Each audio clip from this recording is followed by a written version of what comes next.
નમસ્કાર દર્શક મિત્રો, લાઇફસ્ટાઇલ મેટાબોલિક સિરીઝમાં આપનું સ્વાગત છે.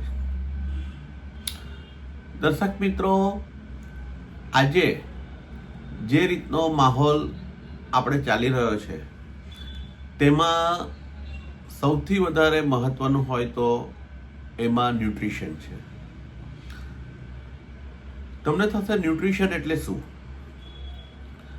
રોજબરોજની લાઈફમાં આપણે જે પણ કંઈ ખોરાક લઈએ છીએ તેમાં મુખ્ય ઘટક તત્વો જેવા કે કાર્બોહાઈડ્રેટ, પ્રોટીન, ફેટ, વિટામિન્સ અને મિનરલ્સ, આ બધાનો એક અલગ અલગ રોલ છે. જો આ વસ્તુઓ જો તમે લિમિટમાં લો છો અને તમારી લાઈફસ્ટાઈલ સેડેન્ટરી હોય છે તો લગભગ નાની ઉંમરે કોઈ વાંધો આવતો નથી. પણ જો તમારી લાઈફસ્ટાઈલ સેડેન્ટરી હોય છે અને તમારું કોઈ પણ પ્રકારનું ઓવર કન્ઝમ્પશન બોડીમાં થતું હોય છે તો તમારી મેટાબોલિક પ્રોસેસ સ્લો થતી જાય છે અને દરેકે દરેક રોગનું મૂળ તમારું મેટાબોલિક ડિસ્ટર્બન્સ થાય છે અને રોગના નામ અલગ અલગ આપણે આપીએ છીએ અને એને લગતી આપણે દવાઓ કરીએ છીએ.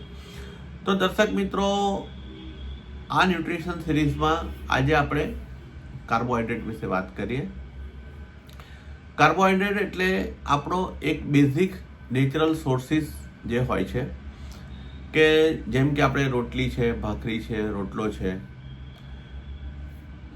ભાત છે, આ બધા મમરા છે, પૌવા છે, ઘણા બધા સોર્સિસમાં તમારો કાર્બોહાઈડ્રેટ હોય છે. તો દર્શક મિત્રો, જ્યારે નાનું બાળક હોય છે અને એને ગ્રોથ અને ડેવલપમેન્ટની જરૂર હોય છે તો કાર્બોહાઈડ્રેટ એક એવી ઇઝીલી સલાઈવામાંથી એબ્સોર્બ થઈ અને સીધું સ્ટમકમાંથી પાસ થઈ અને ડિયોડિનમમાં એનું ડાયજેશન એબ્સોર્પ્શન થતું હોય છે.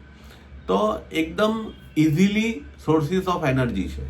જ્યારે તમને ઇમરજન્સીમાં જરૂર હોય તો તાત્કાલિક જ્યારે જરૂર હોય છે તો એ જ તમને કાર્બોહાઈડ્રેટ એનર્જી આપે છે.